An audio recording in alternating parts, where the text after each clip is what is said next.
नाजिर साहब, एक जिन बोतल से फिर बाहर निकल आया है जी हम बात कर रहे हैं किसानों का मुद्दा। जी किसान फिर अपनी मांगों लेकर फिर दिल्ली का रुख कर दिया है और दिल्ली की प्रशासन ने सारे बॉर्डर सील कर दिए हैं। क्या लगता है कि किसी की मांग की वजह से बॉर्डर सील हो जाना एक संवैधानिक तरीका है?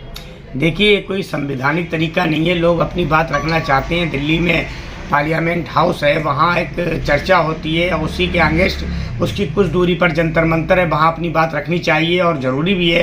क्योंकि लोकतंत्र की सबसे बड़ी खूबसूरती यही है कि आप अपनी आवाज़ बिंदास होकर रख सकते हो। मगर जब से ये केंद्र सरकार आई है, मोदी सरकार, मेरी एक बात समझ में नहीं आ रहा। किसान अन्नदाता है, उससे क्या इसकी दुश्मनी है? क्या दुश्मनी अपना रही है? एक बात बताइए, वो देश हित में काम कर रहे हैं, कोई बिना उसके नहीं कर रहे हैं। अगर उन्होंने धरना प्रदर्शन की तारीख दी है, सरकार इतनी डर गई है, सरकार इतनी खौफनाक हो गई है कि किसानों को एंट्री देना नहीं चाहती दिल्ली में। इसका मतलब सरकार डरी हुई है, मोदी सरकार डरी हुई है। मैं बार बार ये कहना चाहता हूँ। अच्छा, सिर्फ इससे क्या किसानों नुकसान होगा बॉर्डर सील होने से? क्या जो गरीब आवाम जनता है जो रोज़ाना इस पार से उस पार अपने रोज़गार के लिए आती है, कुछ दिल्ली के लोग यूपी जाते हैं, यूपी के लोग दिल्ली आते हैं, बड़ा उद्योग चलता है दिल्ली से, वो सारे बॉर्डर सील हो जाएंगे, ऐसे तो बिजनेस भी चौपट हो जाएगा। ये देश की जनता का नुकसान है। ये पूंजीपतियों की सरकार है। इन्हें दिल्ली की जनता या भारत की जनता से कुछ लेना देना नहीं है। ये रोज़गार नहीं दे पाते हैं। अब एक बार बताइए, दुनिया भर के इन्होंने बैरिकेड लगाए और उसमें क्या नाम है, सीमेंट डाला, कीले ठोकी। ये क्या है? ये तो अंग्रेजों की क्रूरता से भी बद से बदतर है। इतना तो अंग्रेज भी नहीं करते थे, इतना ये मोदी सरकार कर रही है। क्यों कर रही है? किसके लिए कर रही है? किसके हुक्म पे कर रही है? अरे किसान अपनी मांग रख रहे हैं, उनकी मांगे पूरी करो ना भाई। सरकार इसलिए होती है, किसानों की समस्याएं, देश के लोग समस्याएं, जनता की समस्याएं और नौजवानों की समस्याएं, ये तो सरकार को हल करना है ना। सरकार ऐसा क्यों समय देती है, ऐसा क्यों नौबत आने देती है जो धरने प्रदर्शन पर जाएं?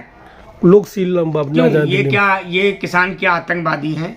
किसान क्या नाम क्या है? देशद्रोही हैं? क्या है किसान? भारत सरकार ये बताए, मोदी सरकार क्या है जो इनके खिलाफ क्या नाम है इस तरीके की क्रूरता करी जा रही है? भाई ये किसान है, अपना मुद्दा लेके आते हैं। हमारे तो किसान तो अपने घर बैठ के भी गांव और शहर से भी आंदोलन चला सकते, दिल्ली क्यों नहीं चल सकता? देखिए, मांग जो है, पार्लियामेंट हाउस चल रहा है, वहाँ अपनी मांग रख रहे हैं। सरकार के कानों तक डायरेक्ट जो जाएगी वो आपकी जंतर मंतर के आसपास जब धरना प्रदर्शन होता है, पूरी देश की मीडिया को उस पर ध्यान होता है केंद्रित, और इसीलिए सरकार तक जल्दी जो बात जाती है। और गांव देहात में अलग अलग छोटी छोटी टुकड़ियों में बैठ के अगर प्रदर्शन करेंगे जनता, सरकार को जब अब कान पे जू नहीं देख रही, तब क्या होगी? बताइए, अभी बताइए क्या करेगी सरकार पे? तो ऐसे में अमन समाज पार्टी और तमाम विपक्ष की पार्टियां, बीजेपी की बात हम बात, कांग्रेस है, आम आदमी पार्टी है, सपा है, बसपा है, तमाम दल हैं देश भर में जो उनकी सरकारें भी हैं और सरकार के बाहर विपक्ष में भी हैं, क्या उनको नहीं चाहिए कि किसानों के साथ खड़े हों? नहीं, ये काम तो सबको, जितनी भी पार्टी हैं सबको करना चाहिए।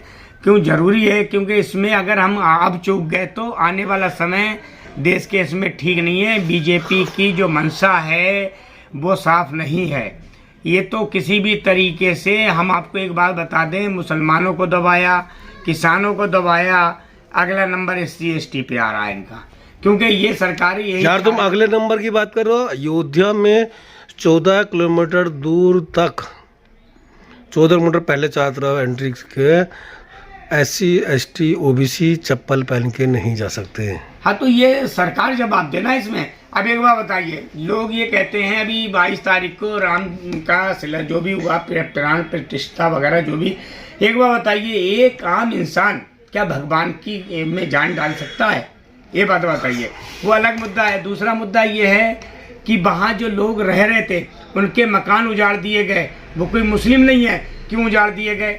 भाई उन्हें भी रहने का हक है। 14 किलोमीटर 20 किलोमीटर जो आप कह रहे हैं, इतने इस तरीके की बातें आ रही हैं, ये सरकार के लिए शर्मनाक है।